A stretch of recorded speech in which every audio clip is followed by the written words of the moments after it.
जागरूक न्यूज में आपका स्वागत है। कल उत्तर प्रदेश विधानसभा चुनावों के नतीजे आने को हैं और जैसा कि सारे exit poll Bharatiya Janata party को प्रचंड बहुमत दे रहे हैं और ऐसा लगता है कि भारतीय जनता पार्टी सरकार बनाने जा रही है। इसी चीज़ को लेकर, इसी बात को लेकर आज हम राष्ट्रीय सचिव समाजवादी पार्टी डॉक्टर हमजा बिलाल से बात करेंगे और उनसे इस पर उनकी राय जानने की कोशिश करेंगे। डॉक्टर साहब, आप एग्जिट पोल को किस तरीके से ले रहे हैं? देखिए, सबसे पहले तो मैं आप लोगों के सामने एक बात साफ करना चाहता हूं कि जिस तरीके से कल एग्जिट पोल के नतीजे आए, सारे मीडिया न्यूज़ चैनल्स ने अपना जो बहुमत दिखाया, तो उस बहुमत को तो सबसे बड़ी मार इंद्र देवता ने आज उत्तर प्रदेश की राजधानी लखनऊ में देके इस बात को साबित कर दिया कि जिस हिसाब से मौसम के अंदर बदलाव आया है, बारिश ने अपना जोर पकड़ा, मौसम में ठंड बढ़ गई है, तो इंद्र देवता ने कल के एग्जिट पोल को पूरी तरीके से उस चीज़ को धुल के बिल्कुल साफ कर दिया है। और कल आने वाली 11 मार्च को जो रिज़ल्ट उत्तर प्रदेश का डिक्लेयर होगा, वो समाजवादी पार्टी और कांग्रेस गठबंधन की सरकार बनने जा रही है। और मैं सिरे से इन एग्जिट पोल के नतीजों को खारिज करता हूं और उसमें कोई भी सच्चाई और तथ्य नहीं सब उसमें है। डॉक्टर साहब, जब एग्जिट पोल जो आने शुरू हुए हैं उसके बाद से खबर आई है कि आपकी पार्टी के जो मुखिया हैं अखिलेश यादव जी, वो बहन जी का भी साथ लेने के लिए तैयार हैं। आप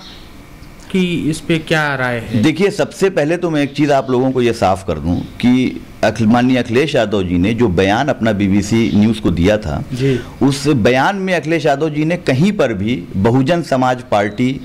या बहन मायावती जैसे शब्दों का इस्तेमाल नहीं किया था जी। उन्होंने ये कहा था कि हम उत्तर प्रदेश के अंदर सांप्रदायिक ताकतों को रोकने के लिए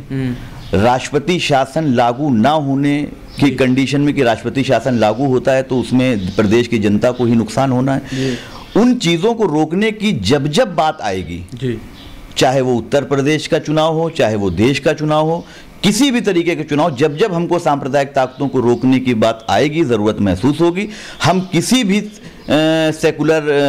पॉलिटिकल पार्टी से गठबंधन करके भाजपा को सांप्रदायिक ताकतों को रोकने का काम करेंगे। डॉक्टर साहब, आंकड़े तो आंकड़े होते हैं, जो आंकड़े आ रहे हैं, जो एग्जिट पोल के नतीजे आ रहे हैं, उन चीज़ों को आप कैसे नकार सकते हैं? उन चीज़ों को आप कैसे डिनाय कर सकते हैं? देखिए, पिछले चुनावों में एग्जिट पोल के नतीजे बहुत ज़्यादा हद तक सच्चाई की ओर नहीं बढ़े हुए हैं। पिछला चुनाव बिहार का इलेक्शन आपने देखा कि सारा एग्जिट पोल,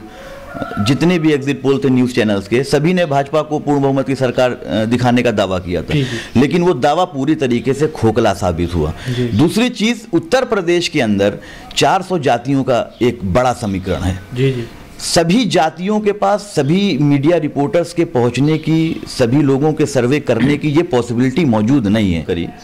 जिनसे मैंने पूछा कि कोई सर्वे आपके पास पूछने के लिए आया, तो उन्होंने इस चीज़ को सिरे से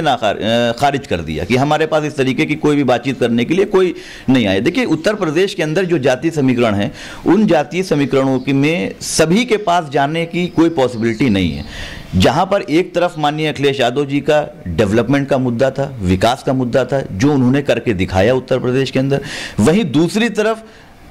भारतीय जनता पार्टी की ओर से नोटबंदी का एक